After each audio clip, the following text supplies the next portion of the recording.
Welcome to Double Fries No Slaw. It is Thursday evening after a week off. No pop-up episode in that week off either, like I thought we would probably end up doing. But after a week off, we are back with preview episodes.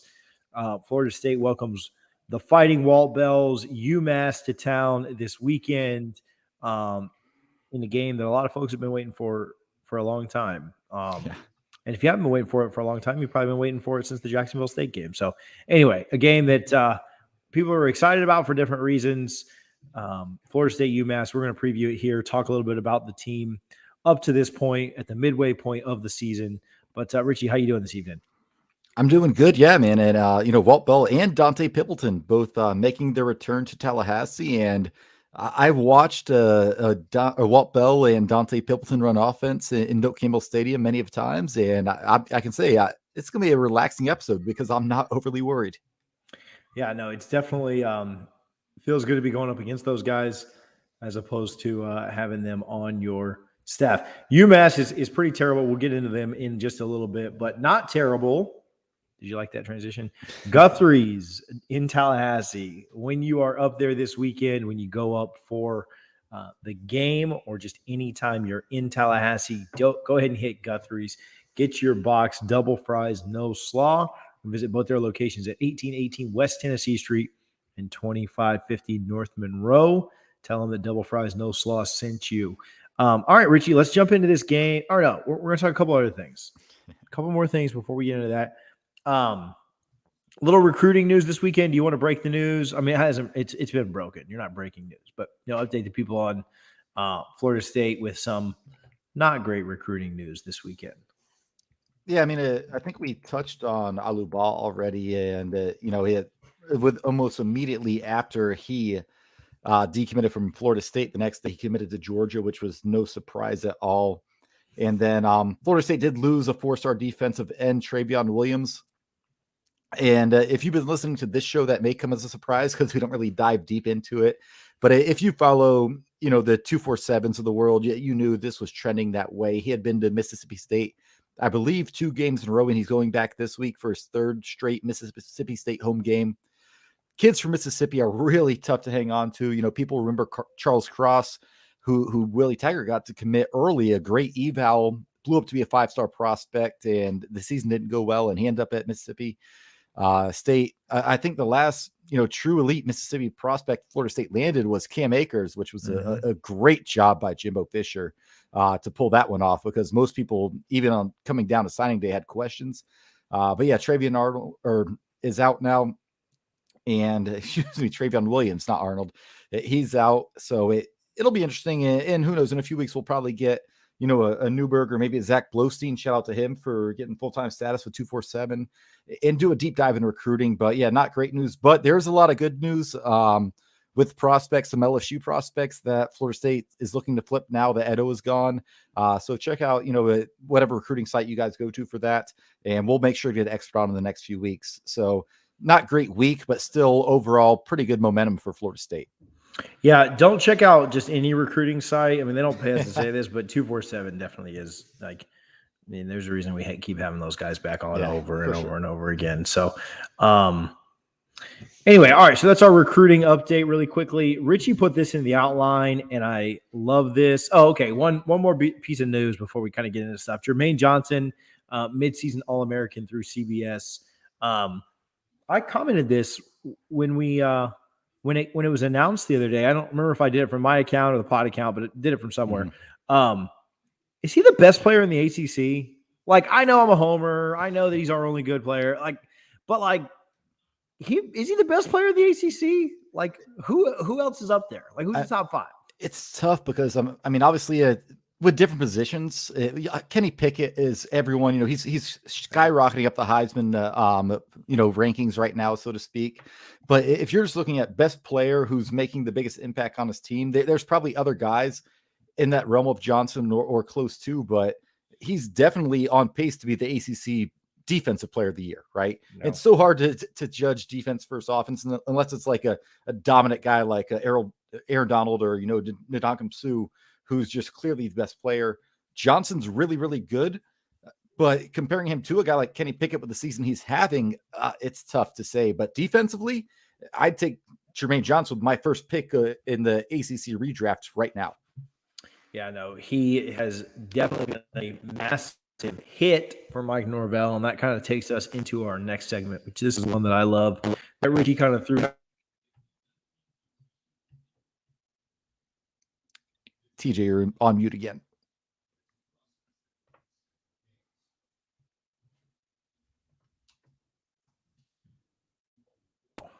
I think I need a new mic. This happens way too often. But it takes us to our next segment. Again, Richie put this together. We don't have to do every single player, but let's talk through some hits and misses through this transfer portal cycle.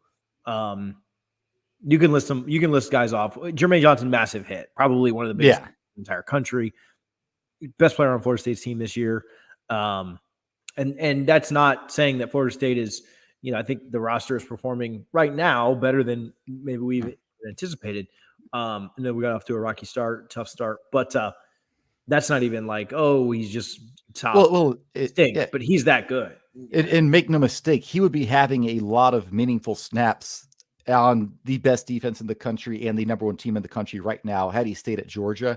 He made it clear he left because he wanted more snaps. He wanted more tape. He never questions his ability. He just wanted to say, let me show what I can do on if you need me for 70 snaps in a game. But he was absolutely in that rotation at Georgia last year. I think he had 6 or 7 sacks. They would have welcomed him back gladly. But first of all, that just shows what ridiculous talent level Georgia has and how unfair that is right now.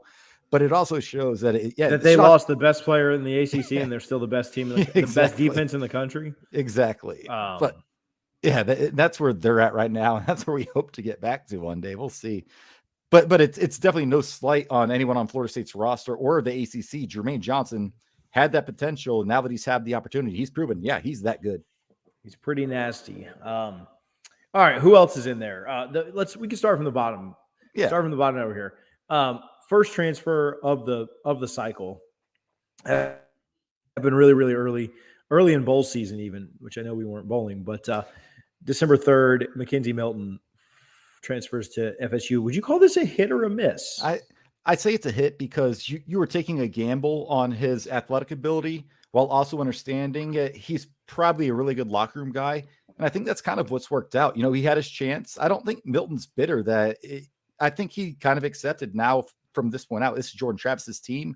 In the back of his mind, he's also probably thinking he's not been healthy a lot. So if Travis goes down, I think he's going to have the right mindset to stay ready. But I think from a mental aspect, he's probably helped Jordan Travis a lot. So he's not some home run hire, obviously, or home run hit out of the portal. But I think I don't know if I'd call it a hit, but it's definitely a net positive. Yeah, no, I'm right on with you there. I think that it hasn't. I don't think you could call it a negative. And his would really depend on what your expectations were. Yeah. Were your expectations that he was going to be 2017 Mackenzie Melton? Okay, well then it's a miss, right? But if and some FSU fans, and I was probably part of it when he first committed, kind of thought that, right? But then as you start to get more reports and spring happens and you realize that's not what the case is going to be, I would say he's been a net positive on the team. I don't know that I'd call him a miss or a hit. I think that, but I do think he's been a net positive on the team. He didn't come in and just immediately be a cancer and be like, I didn't win this job. Screw all y'all, Came in, made us all believe against Notre Dame at the end of that game. We'll forever love him for how fun that was at the end of that. And then that overtime. Yeah. That was a blast. A lot of fun. And so, I don't know that I'd call him a hit or a miss, but certainly a net positive. Yeah. Andrew Parchment, wide receiver from Kansas. This one's interesting. I'll go first on this one. I've got this in wait and see mode. I think he's done some things well. But I don't know that he's been your number one guy. I mean, he caught a nice touchdown against Notre Dame. He's done some things well. But I don't know. What do you think? But again, I'm in wait and see mode. I'm 6 games in. I don't know yet. So I'm kind of with you right now. I'd say he's a miss, but there are 6 games left. So through 6 games, I'd say he's a miss, just because you thought you were getting a true wide receiver one, a veteran player who could come in and be that go-to guy on, 3rd and 6 or whatever it may be. And he's just not proven to be that. And there's been, reports, and many outlets have reported this. So this is not speculation, that his practice habits aren't the best. And that's why Kansas wasn't really sad to see him go. Potential's there to still make a difference this year, but through 6 games, I'd say it's a miss. So I'm kind of with you, TJ. Wait and see, but I'm not feeling great about it. Yeah, I mean, he caught a touchdown on his only catch in the Notre Dame game.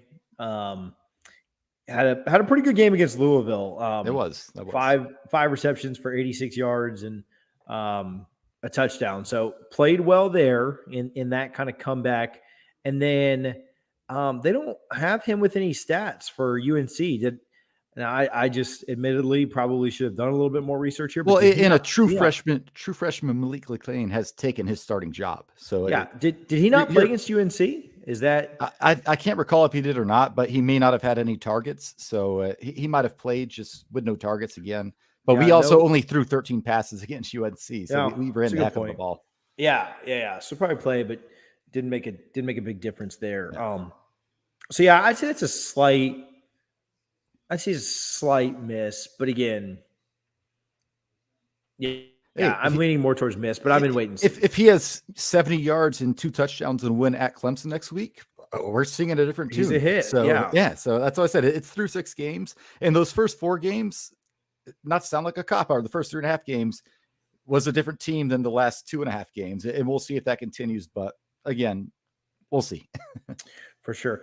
All right, let's jump up a little bit. Jamie Robinson, safety from South Carolina. Thoughts there? Hit, man. He's really, this secondary is not great by any means. They look a lot better than last year, and I think he's a big part of that. I'm not saying he's going to be all ACC or anything like that, but for this roster, what we had and what we needed, I'd say he's a hit. Yeah, I'd agree with that. I think he's been really, really good. Jarquez McClellan, cornerback from, where's he at? He was at Arkansas. Yeah.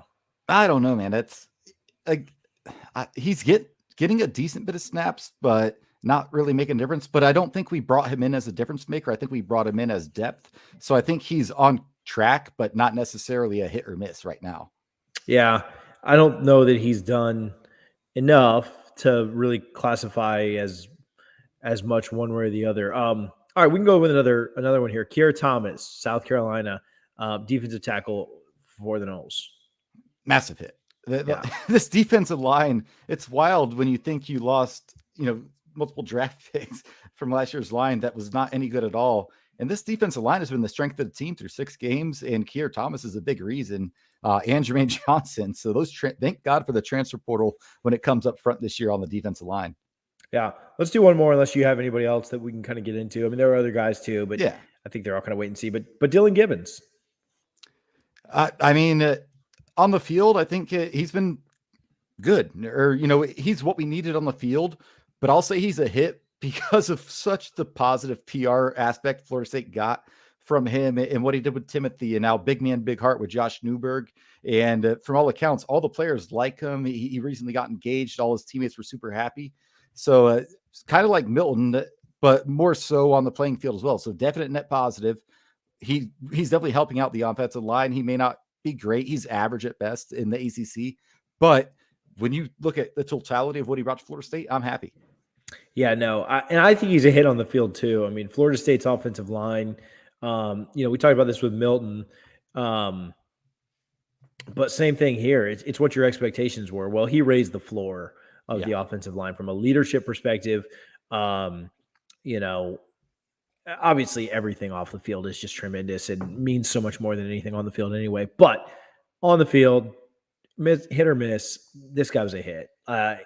He raises the floor. He provides leadership at a position that FSU has struggled with more than any other for the last 4, 5, 6 years since, even that 2014 year wasn't great. Just had a lot of good athletes around it. They could kind of overcome it. But he's a massive hit. And so out of all of them, I mean, I think we did a pretty good job. I think if you can go 50% in the transfer portal, that's pretty good, and we went well over that with the big guys that we mentioned there. And then that And that doesn't even count like guys like Jordan Travis, who's a transfer as well, but not this year. Correct. He's not this year's transfer. But there are more. Yeah. What would our record be without any transfers? Just guys we signed. We'd be I don't know. We could fill a roster. I mean, you have to have a certain number of players you got to have for the 50, ACC to let 50, you do this. Yeah. If you don't have enough, then you're not playing. So Jermaine Jones is a guy that transferred it. Another one, big interception last week against North Carolina. That's been one that we have really big. Fabian Lovett. There's Miko Dotson. Like, there's a lot of guys that, we wouldn't have anybody on this team. Jay-Sean Corbin. Yeah. Devontae Love Taylor, yeah.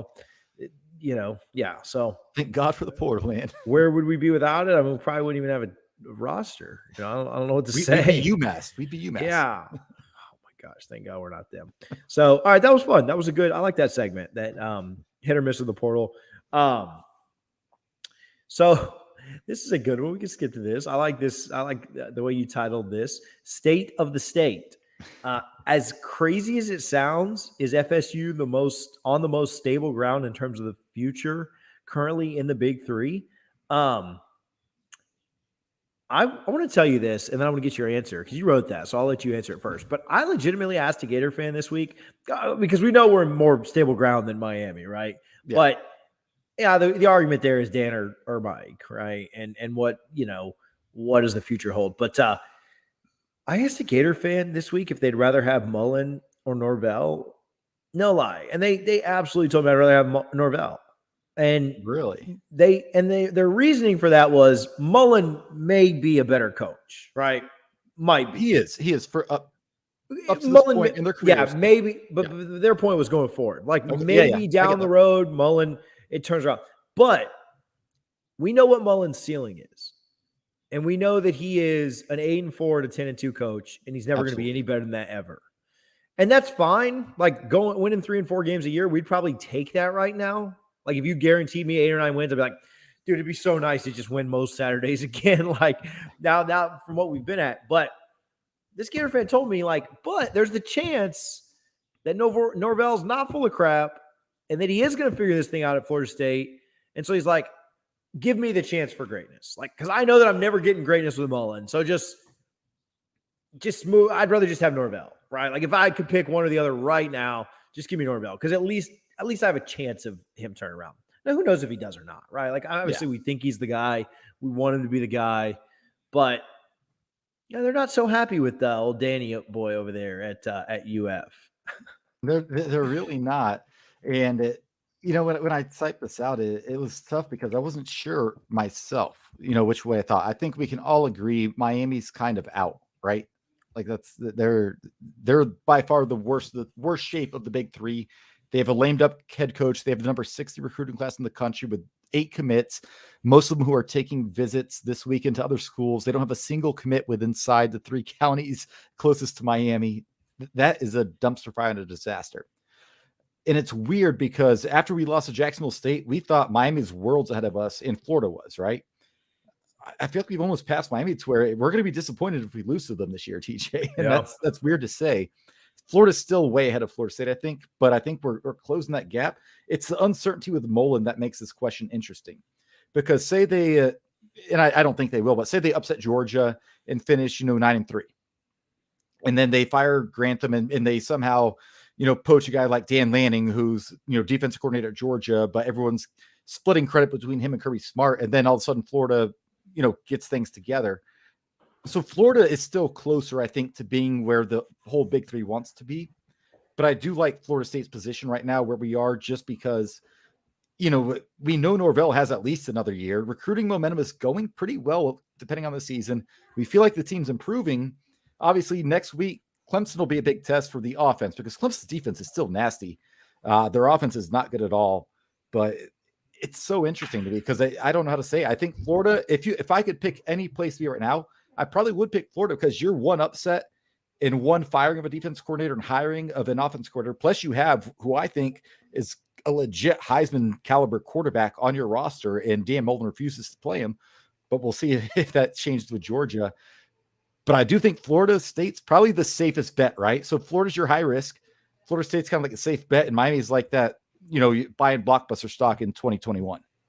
Yeah, no, there is no doubt that Florida is the better team right now, the team that has more talent right now. The team, so many cliches I could use. But I think you just know what you're getting with Mullen, and I think fans are tired of He's Mark Richt at Georgia. Yeah, they're tired of. I mean, Mullen won 10 games twice with max players. Now he's about to go 8-4 in back-to-back years with his players. FSU soccer taking on the number 7 team in the country, and just scored in the first minute. This Betta Olson, I think she transferred from UF, if I remember correctly. I think that's who that is. Scores she's had 10 goals on the year, and again, just scored in the first minute against number 7 UNC. Number 7 UNC is impressive, but again, FSU soccer is number 1 overall. So that game, they've lost one game in 2 seasons, which was on PKs. Yeah, so pretty unreal. Where were we? Soccer just took me all we were finishing up. Oh, basically, state. Yeah. The state of the state. Yeah. Yeah. Well, they're going to lose to Georgia next weekend, so I'm not even worried about that. Yeah. Here's the thing: they're better than us. They're more talented. Yeah. But if they play if they're all, you're putting a lot of ifs out there. But if their offense plays like it did against Kentucky, and their defense played like it did against LSU. When we play like we did against UNC, we're going to beat them. No, I'm not predicting all 3 of those things to happen, but 2 happen, it might be a close game. Yeah. If 1 happens, it might not be a blowout. So my biggest worry is I feel very, very confident that Anthony Richardson will start that game, and I don't know if we have an answer for him right now at all. I think we got the best player in the ACC playing on the defensive line. So it's one side of the field, though. We might have to have him spy. Can a DN spy? Yeah, right. So anyway, but we will obviously talk more about that game, more about, UF as days go. All right. You mentioned this, Walt Bell and Dante Pimpleton. I don't know if he'll be playing video games or wearing an FSU uniform, but they both roll into town this weekend. UMass is the 128th ranked team, according to the S&P Plus. So there are 129 teams. Who's the 129? UConn, probably, because they beat UConn. Would be my guess there this week. But I know they're bad. Yeah, about as bad as it gets. UMass absolutely terrible. Just a game that Florida State fans should look forward to, because it's been a long time that we've been able to just beat somebody into the ground, and that should absolutely be what happens this week. Is that Florida State should absolutely beat UMass into the ground. They're averaging 16.5 points per game. They are terrible on third down at 31%. Their touchdown interception ratio is 6-5. They're not scoring a lot of rushing touchdowns either. Obviously, only getting about 2.5 scores a game, and then not even 300 yards per game. So they're not a good team. Their turnover ratio is pretty poor. What are your thoughts on this UMass game as we get kind of close to this weekend? It's just what this team needs. Getting ready for Clemson, and not to bring up a negative here. I almost wish we had played UMass the week we played Jacksonville State, and we played Jacksonville State this week, because I think you're looking at a totally different season.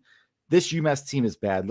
You could legit not game plan for them all week, and you're going to win the game. It may not be pretty, but there's zero chance Florida State's losing this game. And I hope they're treating it like this was Clemson, because that's what they need to do, because it's a game again. And I'm sure Mike Norvell knows there's no way we lose to these guys, but he probably thought that to some extent against Jacksonville State, and it hurt him. It cost them, greatly. Just a bad team. They're the 8th worst team in the country in yards per game on offense. And they are the 8th worst team in rush yards allowed per an attempt, which is what Florida State wants to do. They're the only team that's in the bottom 8 in both categories.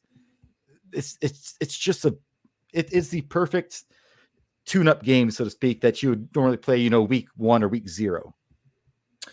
Yeah. So, you're glad to have this game coming in. You're glad to have a team that you should just absolutely dominate in every stretch of the imagination. no real chance for a letdown like Florida State had against Jacksonville State. Everything was primed for that too. Mhm. You had the emotional week one, the short week, a Jacksonville State team that took a lead into the half against you the year before, like, oh man, I can't believe that, Norvell let this team lose. I mean, they almost lost to him last year. What do you mean you can't believe it? Yeah. They should have lost last year. If he doesn't switch out Travis for Blackman, they do lose. So what do you mean you can't believe it? They should have lost to ULM the year before. Yeah. This Jacksonville State team would beat UMass by, probably 24, 28 points. Yeah, they would handle them. Yeah. So you'll have UMass coming in this week. Breaking down a lot of what they do is pretty tough, and that's why this will be a little bit shorter review. There are no UMass beat writers that we could have reached out to and tried to find, but at the end of the day, this is a team that Florida State needs to run it up on. The spread is 35.5. ESPN gives us a 97% chance to win this game. It's a game that you would hope that Jordan Travis gets out of in the second or third, or the third or fourth quarter. Yeah. I don't know that. Yeah, I don't know that you want to bring Melton in just because of injury. I think you try and get Purdy some reps, and but you got to take care of business to do that. You'd like to do that. Done that against Jacksonville State. You'd like to do that against bad teams. But this will be the only game you get a chance to do that in. The rest of the way there won't be the chance to do that unless we're just down by a ton to somebody else. Which I don't necessarily see that happening either. No. And so, man, excited to get to this weekend. Excited to get to this game. Excited to see this game and see kind of how Florida State responds after a bye week, after an emotional win. I mean, that UNC game was the first sod game we've won in how long? When was the last time we won a sod? Were we underdogs against Louisville with Willie in 18? Oh man, that's an embarrassing sod game if it is, but possibly. This is where the program is right now. Yeah, maybe that was it. So but you had the bye week. You had a week to stop reading your own press clippings as much as a 2-4 team can. The Jacksonville State game will forever haunt us because if we were to have won this, we'd be sitting at 4-3 after this win. Hey, I talked with Allie about this a little bit on Monday. Did you know that after this win, Mike Norvell and Dan Mullen are both going to have the same record over their last 10 games at 4-6? Regardless of FBS, FCS, anything? Oh, I mean, last 10 games, 4-6. Wow. For both of them. Jesus. Yeah. So there's no caveats. If you win Clemson and they lose to Georgia, watch out. And if I actually did do if you just did Power 5 games, FSU is 3-5 in their last 8, where UF is 2-6. So UF's last. Well, that's 2 Alabamas, 2 LSUs. 2 Alabamas, 2 LSUs, a Kentucky, an Oklahoma, 2 Alabamas, 2 LSUs, a Kentucky, and Oklahoma. So that is a good lineup. Don't get me. Well, those LSU teams were not good. Neither was Kentucky. Good. Yeah. And OU, bowl game, but whatever. Yeah. But props to them for playing Alabama close twice. That's really impressive. They celebrated that. Friends, they got the banners hanging up in their man caves. They celebrated that very well. Mixed review from practice. You put some notes in here. Norvell says it's been up and down, hoping that we see them more prepared than they were for Jacksonville State. But like you said, I think that just kind of will impact the final score of the game, not as opposed to the actual result. How do you see the game going? When do we get to start to pull some starters? This team is showing sustained progress in the second half. That Louisville game. Mike Norvell, again, he was really high on the Tuesday practice. He was really disappointed on the Wednesday practice. Jimbo did that a lot at Florida State, so you never really knew. He'd be like, oh, great practice, all the worst. I don't know what yesterday was, but I don't know. It's hard to tell. I do think Mike Norvell, he's been around long enough that he has enough people within the program in his ear that he's going to know the Walt Bell story, right? And sure. Dante Pimpleton, he's just a casualty of it because no one cares about Dante Pimpleton. No one even knew who he was when he was here, right? So it doesn't matter. I do think we're going to come out. This just might be the eternal optimist in me. I think we're going to come out and look like we should against a bad team. Go to half, something like 24-27-0. score on the opening drive of the second half, and then play the backups the rest of the game. Something we haven't seen since really, 2013, because 2014, all the games were tight. But yeah, that's what I am expecting to see. The biggest thing I want, just play an injury-free game. There's no point in anybody, even a backup, getting injured in a game like this. So, that obviously there's no control. There's no preparation you can do for that outside of, your normal strength and conditioning. That's what I want to see. Worst case, they treat it like Jacksonville State. They win 38-17, and we're like, okay, cool. We won by 21, but this was not a step forward. Yeah. As bad as Clemson has been this year, and they've been really bad. If you look at their stats, they have not been a good team, and we will obviously spend, hopefully, this game on Saturday will be so boring that we can spend all day Sunday and all day Thursday of next week breaking down the Clemson game and previewing it, talking about our chances. Clemson has been terrible against Power 5 opponents. They've scored 3 points, 14 points, 27 points. That was in overtime. And then 19 and 17. They beat Georgia Tech by 6. They beat Boston College by 6, and they beat Syracuse by 3.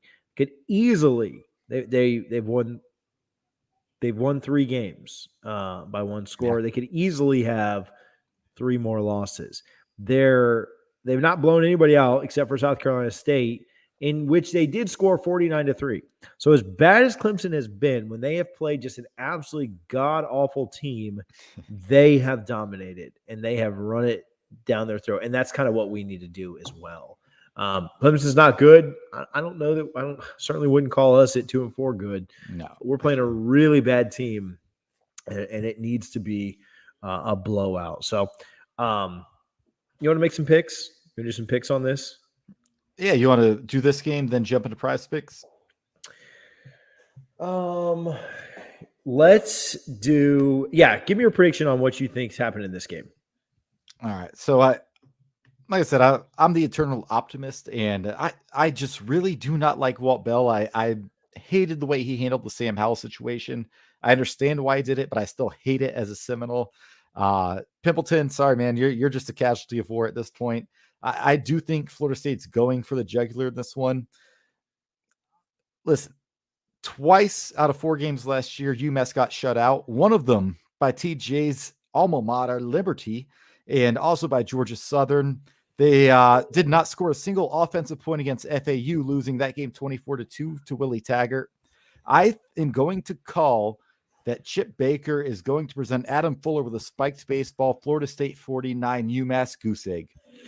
Woo, 49-0. I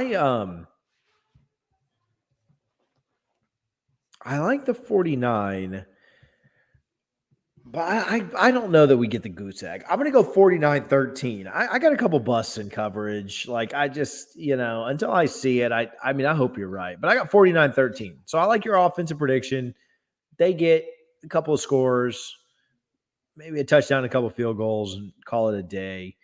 Until I see us just absolutely stop somebody every single drive, it's tough for me to predict it. So I'm going to say they get a couple drives on us, maybe even late, maybe with some scrubs in. Maybe it's like 35-3 at half or something, and then second half is just scrubs in there. In the odds of a shutout, if you look at analytics, like power rankings, FPI, SP plus, whatever it may be, they got to be less than 5% probably for that Florida State actually pitches the shutout. But again, might as well call my shot. It's UMass. Who cares? No one's going to listen to this episode 2 weeks from now. We got Clemson next week, so I'm ready for that. So yeah, give me the Noles 49-13. But I like your prediction. I like your 49-0. Okay. All right. So a ton of you guys have checked this out. If you haven't, I don't know what you're waiting on. Go sign up for the Prize Picks app, PRIZEPICKS. Sign up for the Prize Picks app. That is daily fantasy simplified. And it's really one of the neatest things that we have. You can use code No Slaw for 100% match on your first deposit up to $100. Code No Slaw, NOSLAW. Harlan's not on here. He's at like church softball league or something, but he's making tons of money on like esports and all this other stuff. And Obviously, we're going to paid off his wedding already. Like, yeah, we're going to pick some stuff from some non-esports stuff, but some FSU stuff, some different things kind of going on. So go check out the Prize Picks app. Basketball's going on, hockey's going on. The World Series starts next week. Obviously, college football is our big thing. Tonight is a sports equinox. There's 4 different pro sports on tonight. 4 major sports. That's happened 25 times in history. So you got NHL, NBA, MLB, and NFL all on the same night. Could happen again on Saturday or Sunday, but does not happen often. So, man, go sign up for the Prize Picks app. Make some money while these sports are going on. Pick over-unders on your favorite players or your least favorite players. It doesn't really matter. So go check out the Prize Picks legal app. In all 50 states. Yeah, go get the app. It's daily fantasy, so it's not like a sports book or anything like that. You can just play anywhere, anytime. All right. Did you recap the picks? Did you total everything up? I'm going to get around to that, TJ, one day. Okay. I just didn't know. It wasn't in the I would have had it in the show notes if we'd had that. Oh, okay. No, it's been a long week. Long story short, wife's car's in the shop. We've been carpooling all week. It's been a disaster, but we will get into the picks for this week. Again, Prize Picks. Use that code, and they will match you up to $100, guys. You can't beat that. This first one's really tricky, TJ. I'm gonna let you go first. So is that your way of saying you don't have the totals? Yeah, I don't have the totals, and I have no idea about this first one either. Jordan Travis, 2 pass touchdowns. Oof, I got over. Give me over on this. Yeah, I don't know how many times we're going to try and throw the ball this year going forward. So I think he's got to try and get him into a rhythm this game. Give me Oh, you know what? I like a push here, but you can't. If you're taking a push, you might as well take the over. Oh, man, I'm going to take the under. I just think Mike Norvell is going to say, listen, Jordan Travis, you're going to throw the ball maybe 8-9 times today. He's just going to establish the rush. UMass rush defense is so bad, giving up 5.8 yards a carry. I think Norvell's going to just try and feast on that. Next one, 207.5 pass yards for Jordan Travis. This might be a little contradictory, but I will take the over. I think he's going to hit a big play or two, but just banking on an 80-yard reception and then a couple other chunk plays that just don't find the end zone. I do think if we're inside the red zone, Norvell's just going to run it. I don't think he's going to try and get cute and throw it. So I'll take the over on 207.5 pass yards. See, I kind of like the under on that. I know we're backwards on this, but I kind of like the under on this. No sense. We've had some really, really short passing touchdowns because they'll be like 3rd and goal from the 8 where you just know we're not going to run it. And so that's kind of where I think that some of our – now, obviously, if you're counting on, a 60-yard pass that gets tackled to the 5, and I'm counting on a 60-yard run that gets tackled to the 5. So, it's just all luck anyway. He'll probably hit.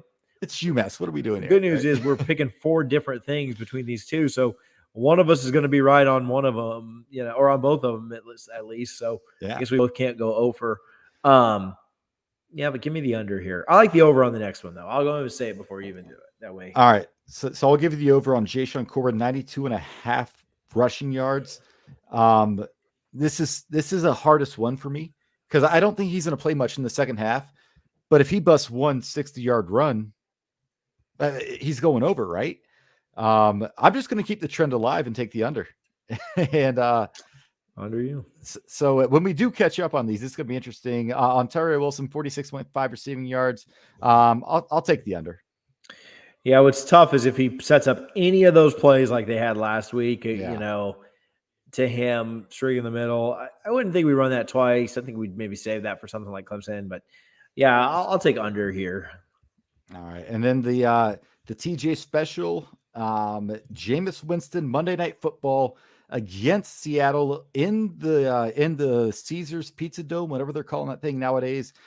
215.5 pass yards. It's your boy, man. I'll let you go first. So, man, when start the year, he had 3 straight games under 200 passing yards. He was just incredibly efficient, and they weren't throwing the ball down the field. Giants, 226 against Washington. Your mic just went out, TJ.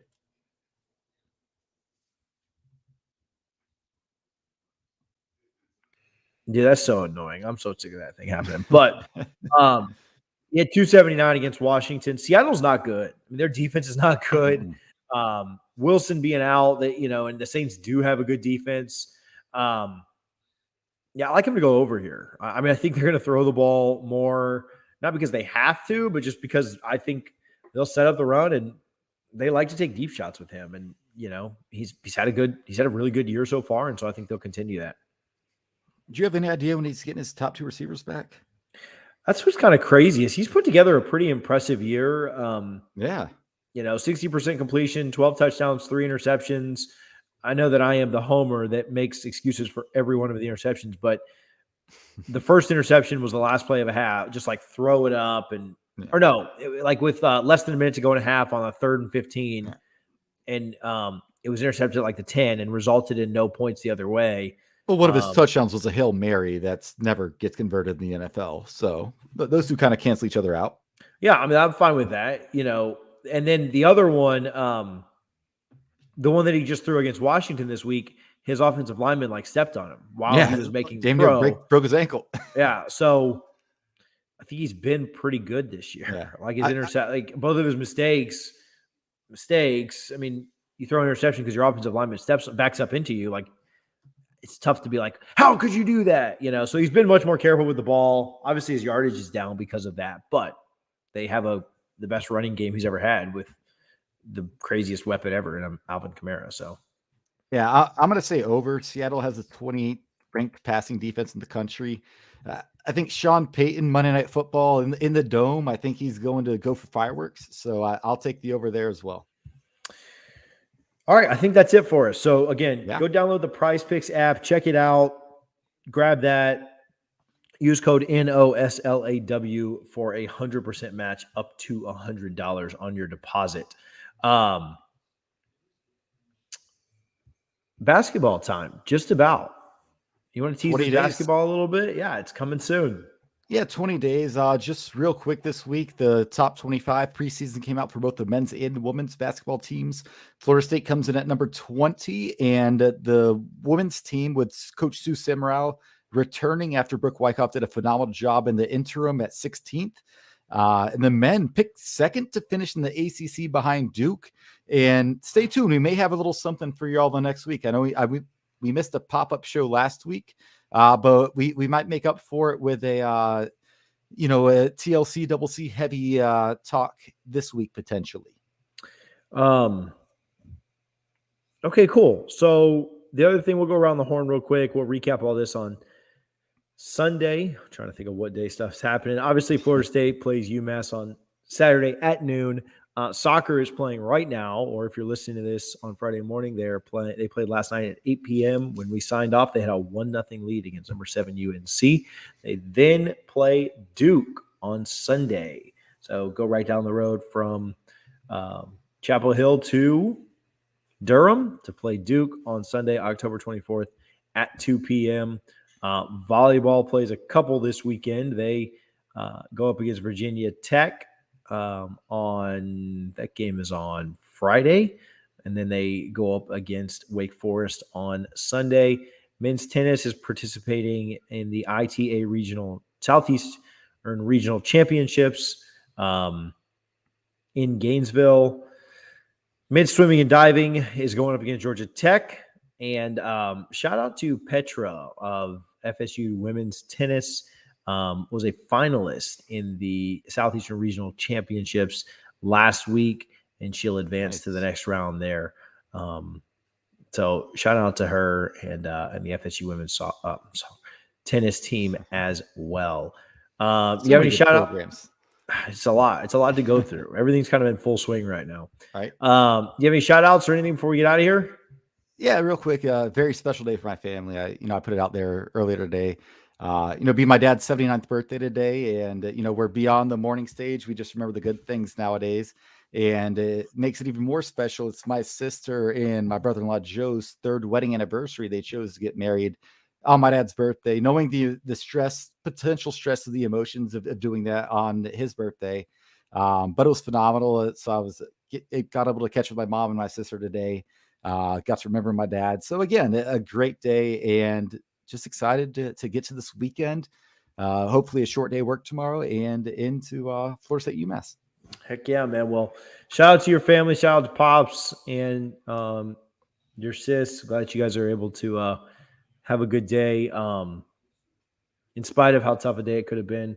I don't know that I have any shout outs. Shout out my wife and kids just for letting me do this too many nights a week. So shout out them. Exactly. All right, man. We will see you guys on Sunday recapping, hopefully, Florida State's third win in a row, their fourth week in a row without a loss, and then take you right into that Clemson week next week. Thank you for hanging out. If you could subscribe on iTunes, YouTube, like us on Facebook, interact with us on social media, Twitter, Instagram, all of those places, we would certainly appreciate it. For all the guys behind the scenes, Harlan Harris, Brian, Ed, Tyler and Vic, our interns, Mike and Dustin, and then myself, TJ Pittenger, and Richie Barnes.